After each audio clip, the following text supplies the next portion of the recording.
It's time to build a 4K monster. Reasonably priced, of course.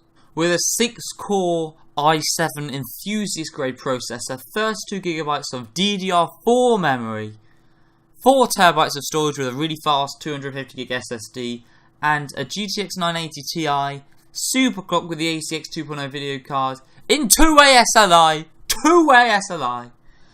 This really is the best PC to max out 4K without breaking the bank.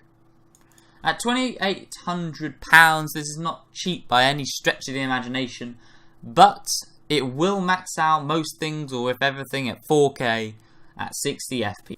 As you can see along here, everything's from Amazon. However, the cheapest prices from different places is just because I find it easier to show you guys on Amazon. It's much better to display and stuff. Also, I haven't gone over the top and put tons of stuff in which would have improved performance marginally, but increased the price dramatically. So the processor, I could have put 4 SLI, I could have put the 5960X, but that would not have affected performance massively. So let's get right into the bread and butter of this build. The Intel i7 5820K is one of the best CPUs for gaming at the moment. An i5 is really good for gaming, the i5 that I had in my previous build, but this really is the best. Except from the two higher ones, this is what I like to call the best for the buck, so to speak. This is the cheapest of the Enthusiast grade card, but the other ones are only 5% better, but are twice the price. So this really is the best. Let's go through the spec, shall we? It comes clocked at 3.3 GHz, but with overclocking that can go well above 4. Has 50 megabytes of cache and has 140 watt TDP. This can only fit an LGA 1150-3 sockets or 2011 version 3 sockets. This has 28 PCIe 3 lanes. The difference between this and the 5930K, you may be asking, is like, there's a £200 price difference. There must be something majorly different. Well, the other one comes with 20 megabytes of cache and comes with 40 lanes of PCIe, but that will not make a massive difference. I will say this now, it will not make a massive difference, especially for gaming.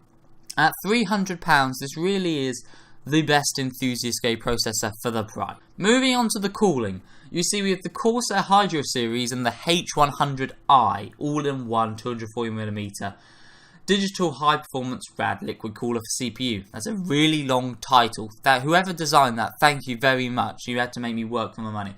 This is a really good all-in-one CPU cooler.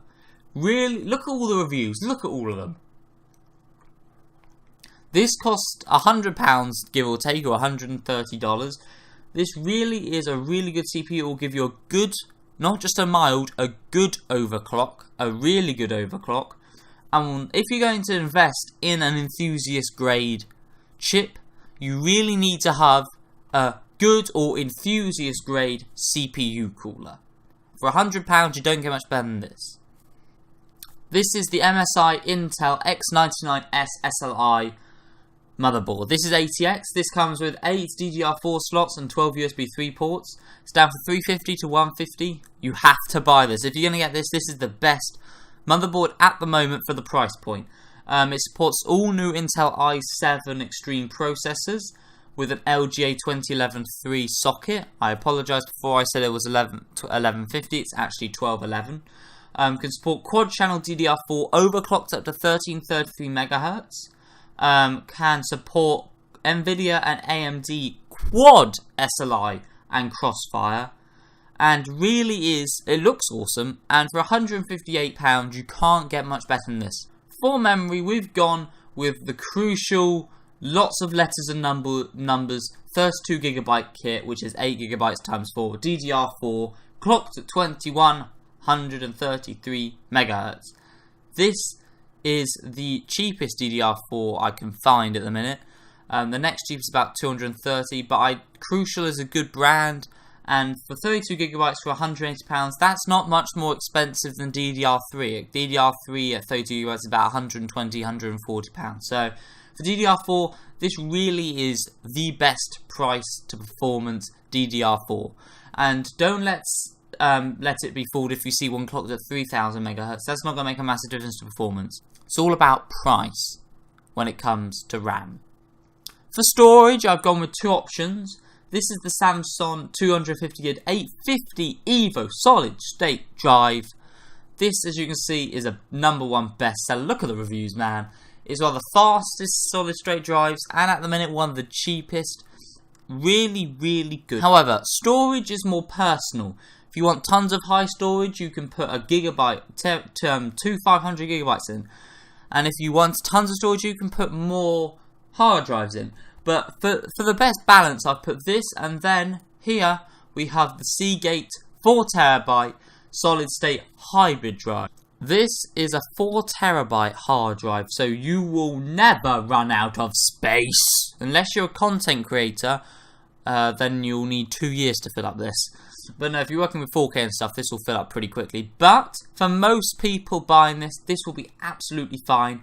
If you want to switch it around, get maybe a 6GB terabyte and then just 120GB SSD because you just want it for your operating system and stuff, you do that, that's absolutely fine. But I thought this would be best for most people. It's time to get to the power of this build. We have EVGA's GeForce GTX 990 Ti's super clocked with the ACX 2.0 cooler on it. This is one of the best graphics cards on the market right now. It comes clocked as standard at 1102 MHz with a boost clock of 1280. This really is one of the best cards out there. There's no denying it. 6GB of RAM. DDR4 RAM, I should say. You're never going to run out of that. Comes with all the usual NVIDIA technology, G-Sync, GameWorks, surround technology, SLI ready, GPU Boost 2.0, adaptive vertical game stream, everything like that. It comes port-wise with a HDMI 2.0, DisplayPort 1.2, dual-link DVI, and a PCI Express. And it comes in a PCI Express port. This really is one of the best graphics cards you can get. And when you put 2 of them in SLI, you're going to crush games at 4K. No doubt about it. Now, the case is more personal opinion, whatever you want, but I've gone for the Phantom Gaming White Full Tower case. Comes with 7 3.5 drive bays, so if you want to put in up to 7 hard drives, you can do that, and 7 2.5 drive spots. So if you want to put up 7 SSDs, you can do this. Has room for 2 fans in the front, 2 at the top, 1 at the back, and 2 at the bottom. So you have tons of cooling options, especially with that. I think the CPU radiator would go at the top, then you'd have an exhaust fan and 2 at the front. That's what I'll go for, maybe put 1 at the bottom. You can actually, with this, mount one from your hard drives at an angle to blow air onto your GPU, which I'd highly recommend. So yeah, if you want something different or you have your eye on something better, then feel free to use that, but I think this is a really good case. Now, arguably the most important part of a PC build is the power supply. So, we haven't skimped out on the power supply. For £140, we've invested a lot of money. This is a fully modular power supply. It's by Corsair. It's 1000 watts. The total TDP of this build comes to 850. So, at full load overclock, this should be enough. But if you want to put a 1200 watt power supply in there, you do that. But 1000 watts should be fine. This is from the RM series. Gold certified, 1000 watts for ATX, fully modular, as I've said. For £140, this really is the best power supply. But remember, on the spreadsheet, it's cheaper at £110. So just remember, it's actually cheaper. Most of these I've got through different sites, but I'm just throwing it through Amazon. Moving on to the operating system, it's not a big surprise I'm going with Windows 8, the full version of it. Yeah, there's not really much to say about it. Windows 10 will be coming out, but to go up to Windows 8.1 Pro is another 70 quid. So, no, it's not really worth it for me. I don't think that most people are going to need that. If you want to get the Pro version, feel free to get the Pro version. For case fans, I've gone with 4 Corsair A Series SP120 Quad Editions. You can have 2 of these in the front, 1 of these at the top, and then 1 of them on the drive bay blowing air. For all of these, it will cost about £42 because I got them a little bit cheaper. For 4 fans, that's not bad at all. And they are really quiet. They at 4 RPM, the decibels is 23, which is really, really good. And they're really good quality. So, here's your case fans. Now the monitor was a toughie.